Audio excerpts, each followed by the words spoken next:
life, every day, late at night, not okay.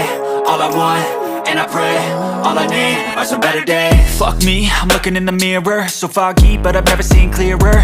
I don't really think anyone can save me, and honestly I'm not really sure I want saving. I like to be my own worst enemy. There's no risk if you don't try at anything, so I'ma just keep buying everything. See you in the next life, have to be a better me. I don't think that my head's on straight, gotta flip it and grip it and go and get an x-ray.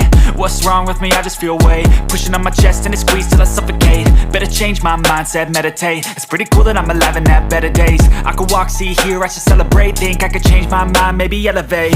Living life, every day, late at night, not okay. All I want, and I pray, all I need are some better days. Yeah, all I need are some better days. Cause all I want, and I pray, I believe in the better days. I'm kinda stuck between a rock and a hard place. Do I work hard?